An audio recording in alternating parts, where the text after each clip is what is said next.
Halo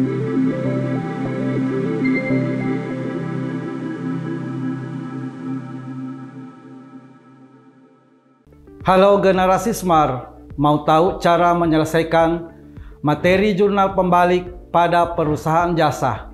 Bersama saya, Marsuki. Yuk simak video ini sampai selesai.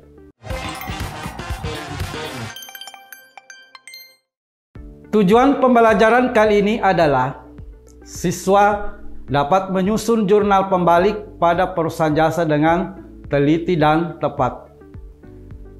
Jurnal pembalik reversing entries adalah jurnal yang dibuat untuk membalik jurnal penyesuaian yang menimbulkan akun neraca. Jika tidak dibalik, akan terjadi akun ganda. Jurnal pembalik dibuat pada awal periode akuntansi berikutnya untuk membalik jurnal penyesuaian yang menimbulkan akun real baru. Penyusunan jurnal ini dalam proses akuntansi adalah opsional. Maksudnya adalah kita boleh membuat jurnal pembalik dan bisa juga kita tidak membuat jurnal pembalik. Adapun fungsinya adalah yang pertama, mempermudah pencatatan transaksi pada awal periode akuntansi yang baru, terutama yang berhubungan dengan ayat jurnal penyesuaian.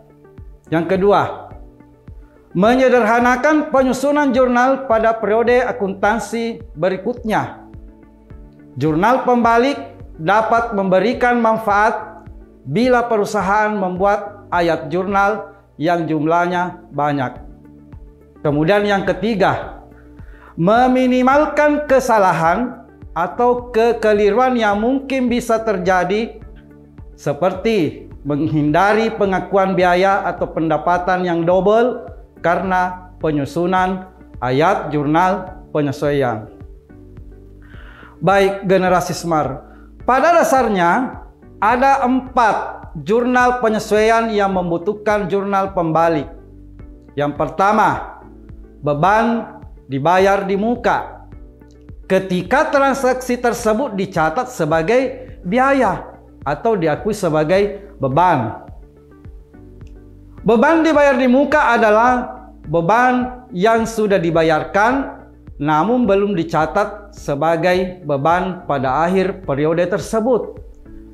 Beban dibayar di muka ini biasanya terjadi jika perusahaan membayar biaya transaksi dari pengeluaran perusahaan untuk periode tertentu. Yang kedua, beban yang masih harus dibayar. Beban yang masih harus dikeluarkan atau dibayar oleh perusahaan pada akhir periode akuntansi, sehingga beban tersebut masih akan berlanjut pada periode akuntansi berikutnya. Dalam hal ini muncul hutang beban. Kemudian yang ketiga yang membutuhkan jurnal pembalik adalah pendapatan yang diterima di muka. Ingat, yang dimaksudkan di sini adalah ketika pendapatan tersebut dicatat sebagai pendapatan. Pendapatan diterima di muka adalah pendapatan yang diterima oleh perusahaan pada awal transaksi yang belum dilakukan kepada pelanggan. Kemudian yang keempat adalah pendapatan yang masih akan diterima atau pendapatan yang masih harus diterima. Ini memunculkan akun yang namanya adalah piutang pendapatan. Bisa kita lihat contoh cara membuat jurnal pembalik. Jurnal pembalik sangat mudah sebetulnya kita lakukan. Kenapa? Karena hanya membalik jurnal yang dibutuhkan ketika ada penyesuaian-penyesuaian tertentu dari 4 konsep tadi. Yang pertama, beban dibayar di muka. Misalkan terjadi transaksi tanggal 1 Maret 2020 dibayar sewa gedung untuk masa 1 tahun sebesar 12 juta rupiah. Nah, untuk memudahkan mencatat yang namanya jurnal pembalik, maka sebaiknya kita runut dulu dari yang pertama kita buat jurnal umumnya. Pada saat kita bayar, ya yang diakui di sini, yang dimaksudkan di sini adalah ketika dia dibayar, diakui sebagai beban. Sehingga ketika dibuatkan jurnal umum, beban sewa debit, kemudian kredit adalah kas. Itu tadi dengan nilai 12 juta rupiah. Sehingga jurnal penyesuaian pada akhir periode, debit sewa dibayar di muka, kemudian kredit beban sewa dengan nilai 2 juta rupiah. Yang diakui di sini sebagai sewa dibayar di muka adalah bulan Januari sampai Februari 2021. Beban sewa yang belum diakui sebesar 2 bulan dibagi dengan 12 bulan dikali tadi di atas 12 juta rupiah, sehingga nilainya 2 juta rupiah. Sehingga jurnal pembalik yang dibuat untuk 1 Januari 2021 tinggal membalik tadi yang di atas jurnal penyesuaian. Beban sewa debit, kemudian sewa dibayar di muka kredit masing-masing senilai 2 juta rupiah. Yang kedua, beban yang masih harus dibayar. Misalkan ada contoh, tanggal 31 Desember 2020 masih tersisa gaji karyawan yang belum dibayar sebesar 1.500.000 rupiah.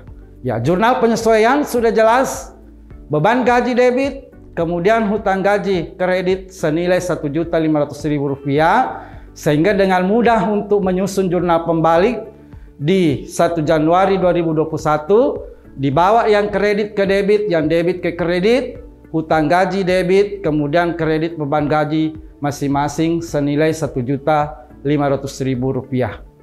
Yang ketiga, pendapatan yang diterima di muka. Yang membutuhkan jurnal pembalik di sini adalah ketika pendapatan tersebut diakui atau dicatat sebagai pendapatan.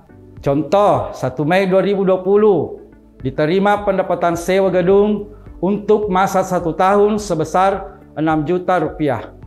Jurnal umumnya, karena kita menerima otomatis kas debit, kemudian pendapatan sewa kredit senilai 6 juta rupiah. Jurnal penyesuaian pada akhir periode 31 Desember 2020, pendapatan sewa debit, muncul sewa diterima di muka sebelah kredit dengan nilai 2 juta rupiah. Nilai 2 juta rupiah inilah yang diperoleh 4/12 yang belum boleh diakui sebagai pendapatan. Sehingga Januari sampai April 2021 4/12 dikali 6 juta sama dengan 2 juta rupiah. Tinggal dibalik. Ya, sewa diterima di muka debit, kemudian pendapatan sewa kredit dengan nilai 2 juta rupiah. Kemudian yang terakhir, yang keempat, sebagai contoh dari pendapatan yang masih harus diterima, yang sering kita istilahkan sebagai piutang pendapatan. Tanggal 31 Desember 2020 terdapat pendapatan bunga yang masih harus diterima atas deposito di BRI sebesar Rp500.000. Jurnal penyesuaian yang muncul piutang bunga debit, kemudian pendapatan bunga kredit dengan nilai Rp500.000. Dengan mudah juga kita membuat jurnal pembalik, pendapatan bunga debit, kemudian piutang bunga kredit dengan nilai masing-masing Rp500.000.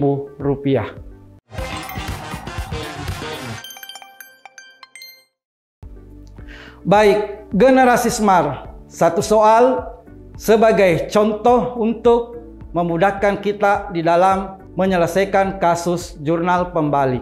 Tanggal 31 Desember 2020, gaji yang masih harus dibayar sebesar Rp200.000. Jurnal pembalik yang dibuat adalah A. Beban gaji debit kemudian kredit kas Rp200.000. B. Hutang gaji debit kemudian kredit beban gaji sebesar Rp200.000. Kemudian C. Beban gaji debit kemudian kredit utang gaji masing-masing Rp200.000. D. Hutang gaji debit, modal kredit masing-masing Rp200.000, sementara E. Modal debit, kemudian kredit hutang gaji dengan nilai Rp200.000. Kita lihat pembahasan. Ya, jurnal penyesuaian yang dibutuhkan ketika ada soal kasus seperti di atas. Debit beban gaji, kemudian kredit utang gaji senilai Rp200.000. Maka jurnal pembaliknya di 1 Januari 2021, hutang gaji debit, kemudian beban gaji kredit senilai Rp200.000.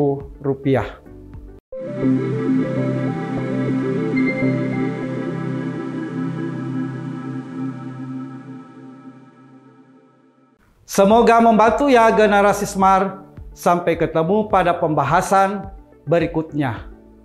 Salam Smart School, generasi Smart berkarakter cerdas Ki.